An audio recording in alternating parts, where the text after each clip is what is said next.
about that view. That's Pikes Peak, Colorado Springs. Came out here to kind of take a break from Denver while the coronavirus shit still goes on. And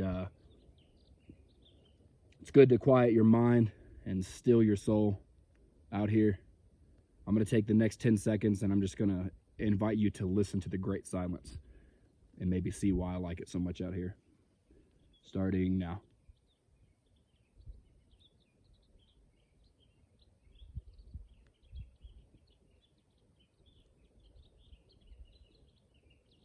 Isn't that amazing? Hear the birds chirping.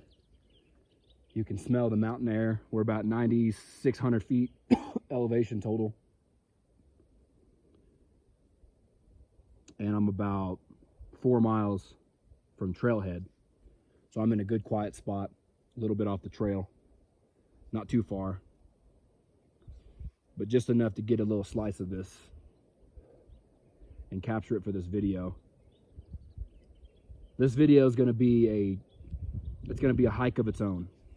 And what I mean by that is I'm not going to rush through it. I feel this uneasy burden that I put on myself, that I feel like I need to rush through what I want to say. But the whole point of doing these is just to document controlled thought, still thought. When there's nothing else to think about and I just spend an hour saying nothing, walking up here, being forest bathed by nature, where my brain starts, where I start to think about from that point is what I want to document, what I want to catch. That's why I come out here, is to refresh my mind. Because when we're in society, it's so poisoned and it's so, it's dirty water.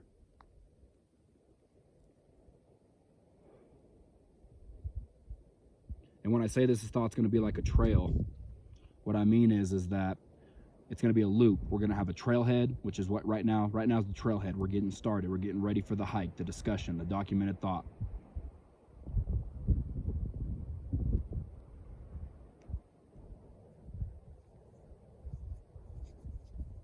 And then we're going to take our time along the way, reach the point of interest, which in physical terms, in real world terms, this would be my point of interest for this hike, for example. So there's a point in this conversation that'll be the Pikes Peak view that you're seeing right now, metaphorically. It's just we're not there yet. And then we're going to loop around. We're going to wrap it up, conclude, and go back to Trailhead, and then you can go on with your day and whatever. And the topic at hand, what I want to talk about, something I was thinking about on the way up here, and this thought was unprovoked. It just kind of came. And that's the benefits of having a calm mind. Thoughts are, you and your thoughts are separate. Your thoughts are not you.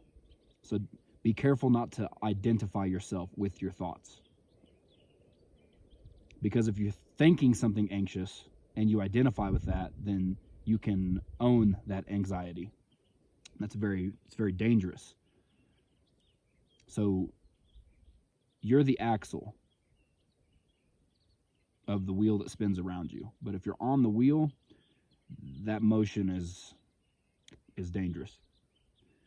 And what I want to talk about today is that America has switched from being founded by people who were reliant on themselves and their communities to a dispersed concrete shopping mall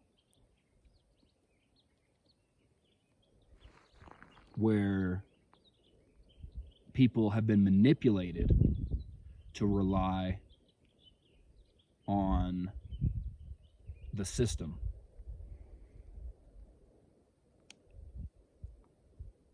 And I want to talk about maneuvering manipulation. So here we go.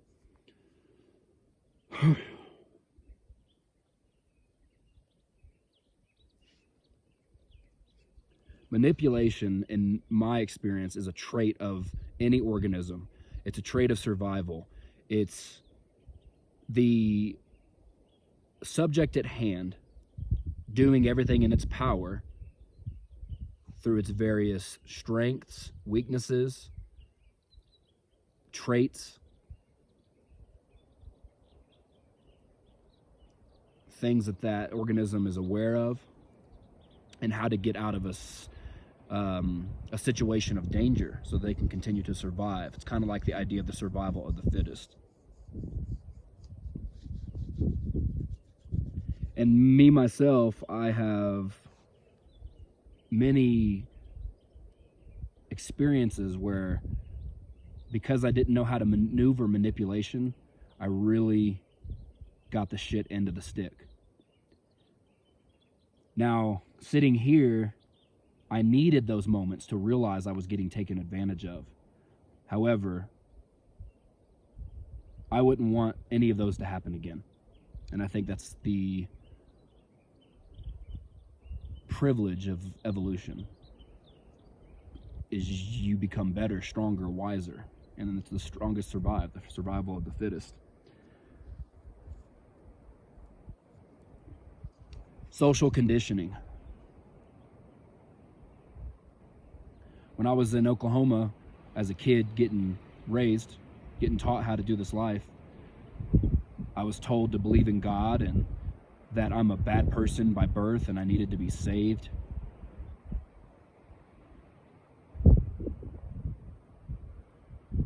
And that is essentially a form of manipulation. When I got in my first relationship with a girl,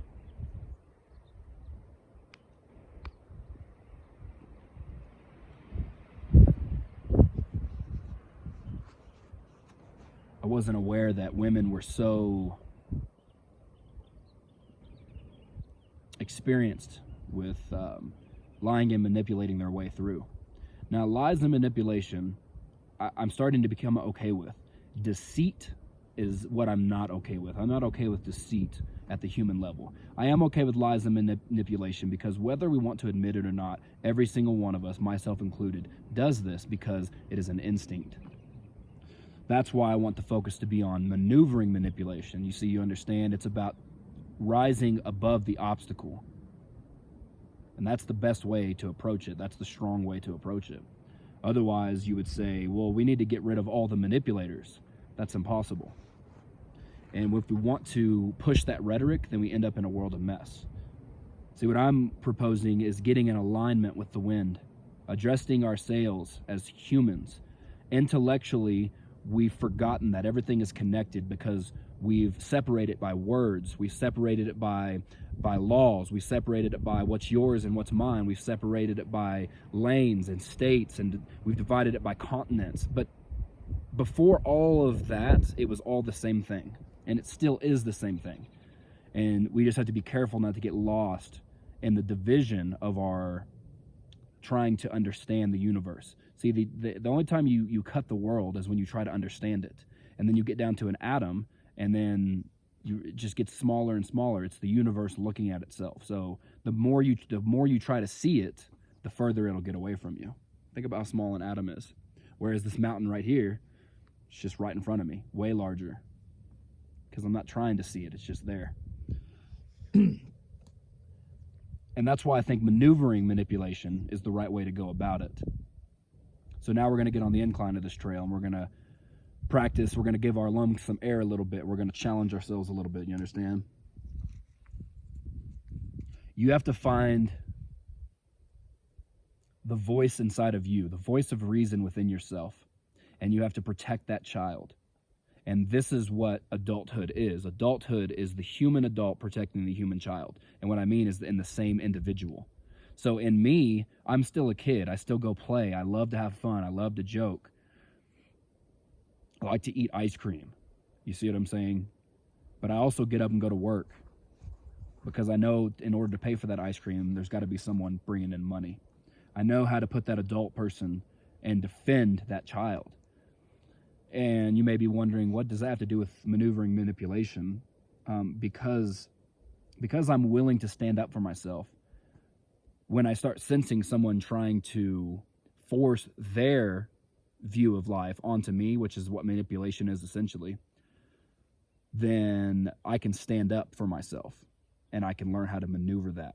Now, I'm not going to go into the details of how to maneuver it because I think all of that is circumstantial and I think it's all experiential. But what I want to do is I want to highlight the awareness that you can stand up for yourself against something, some outside source that wants you to do or be something else.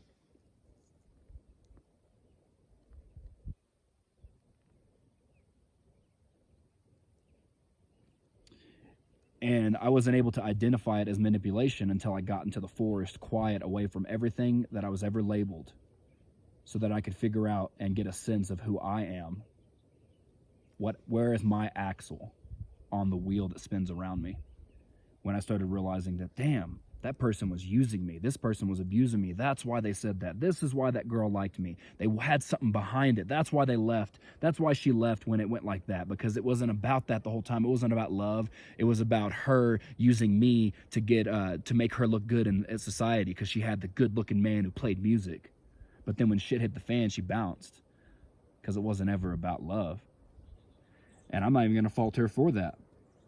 I'm going to fault myself, and I'm going to get better next time. So I realize that when people want something from me, I realize when people are attracted to me, the reason why is they want something from me. Now, that's not a bad thing. What would be bad, though, is if I don't know how to survive and persevere the inevitable manipulative tactics that come from any type of organism that I've ever come in contact with. Mostly humans. But it is interesting how consistent what the animals do in the wild, what the trees do in the wild, what nature does in the wild, what that mountain does in the wild, what that tree does in the wild, and what humans do. And my belief is that humans are wild. We just intellectually, we've created this idea that we're not. But any structure we create is still wild. You know, if a bear were to build when the bear finds a cave to kind of house themselves during hibernation, if they were to identify with that entire cave because it's structured, and then think they're not wild because of that, well, as you can see it in that light, it's very clearly not the case. We just have a more difficult time seeing it in the human life because society is essentially smog, and it's very difficult to see clearly. That's why I think it's great to get away from it, so that when you go back into it, you can be productive, because you're the axle, and that's the wheel. So the first thing is to realize that people have been manipulating you. You're not hot shit. If a girl was attracted to you, it's not because you're hot shit. It's because she wanted something from you. If a boss put a carrot in front of you, doesn't mean you're going to get the promotion. Just because you have parents doesn't mean they have your best interest in mind. They have their best interest in mind. Now, a good parent who takes pride in themselves will want the best for their kid because they want the best for themselves is to be a good parent. So you do have parents who do give their kids good stuff, but it's still a result of them wanting the best for themselves, you see, their offspring. It's just like if you have a car and you want to keep it clean. Well, it's because it's yours. It's an extension of yourself. See what I mean? All of this comes from the internal stillness and protecting yourself as a result. So you got to get a little honest, and you got to start climbing that hill. And then eventually you get to the top of the mountain. Now, I want to talk about the top of the mountain for a second. The views at the top of the mountain, I've been at the top. I've been at mountains higher than that, on top of them. Not much higher, but higher. And I've climbed them. I haven't climbed that one yet. I will one of these days, I'm sure, maybe next week. And I got up there, and it was great. It was the top. The view was awesome. The air was crisp. I've even wrote a song at the top of one of those, and it's on my channel. If you want to go back and look at it, it's called Independence Day 14er. See what I mean? Everything I thought I wanted was at the top of that mountain. So I got and I climbed. And then I enjoyed it, and then I eventually climbed back down, because up always implies down. And the longer the more distance there was between being down from that mountain, since I'd been on top of it, the more I realized that I can have peace here on the ground too. I can feel successful even out on top of that, because the root of all suffering is desire. So if I want the top, the success, the best, the hot wife with the 6-figure income and the nice car, well, up always implies down. So while all that is great, it's, again, careful not to get lost in that, because that's still the spinning wheel. So it's great to learn what it takes for you to get to the top, the energy, how to pace yourself. But once you get back down, you realize that the top wasn't necessarily where you wanted to be. But from the top, you learn how to get there. And now that energy can be better spent on doing what's best for you and doing what you always wanted to do. So no longer do I have to continue in ministry because I think that's what will make God please me. I'm always working for someone else's approval. I don't have to do that anymore. And I can expend the energy that it took to get me to the top of what I thought I wanted to get me what I really wanted. Boom. God, that's good. And this is awesome information, and I really hope that it's helpful. And I really hope you enjoy that view. So we're going to wrap it up. We're going to come, we've hit our peak, the top. We're going to come back around, and it's, of course, this metaphor is a little weak, but we're looping around. And I want to head back to the trailhead. And the trailhead is that people are going to be manipulating you. People want, you do it to other people. You have to recognize you're doing it too. That allows you the kind of humility and the forgivableness to kind of dust yourself off and continue on in your life. You don't have to feel so guilty for it. This is human nature. It's okay. But there is a way to coexist from an awareness that we are selfish. And our selfishness is what drives our entire organism of humanity to go forward.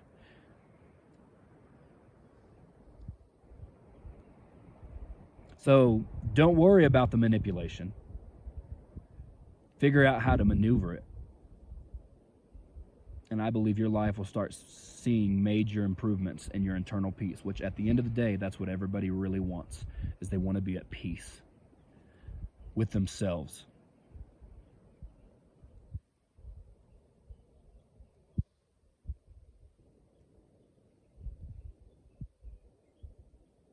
Listen to that silence. Challenge yourself.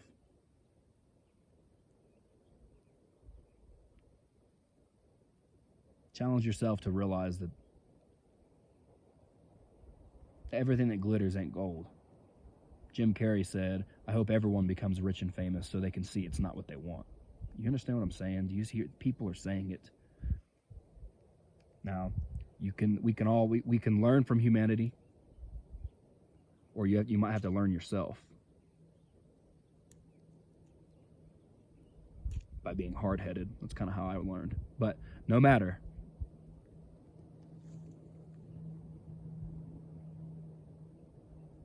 it is important to learn how to maneuver manipulation. And I think that will save your individual self. It'll save the people that are around you. It'll save society. It'll save the country. It'll save humanity in general. Because we rise, we evolve, we experience the privileges of evolution. And the privilege that I've experienced so far is that when an economy that was the strongest in the world crashed because of virus mutation we didn't know what to do with, my life was barely affected because I had already let go of trying to hold on to the social image and the social conditioning and getting approval from other people and doing what everyone else thinks they want and what I thought I wanted. Because I got to the top and I realized there are other things I want. And I'm going to use the same principles of development to go forward, but it's going to be for my own self. It's not going to be for someone else. So what does that mean? Well, I'm still going to get up. I'm going to read books. I'm going to go work out. I'm going to take care of myself. I'm going to eat right. But I'm going to do it because because I think it benefits me, not because I think it'll get me a corporate job that pays a lot with a hot wife. So the American switch, I think it's time for the American switch from relying on ourselves to do what's right to relying on the system where it manipulates us. It would be best for that to switch back in your individual life where you rely on yourself and not the system. So 20 minutes, we'll go till 21 minutes, and you can enjoy the rest of the silence. Thank you for listening. be still and be still and just exist.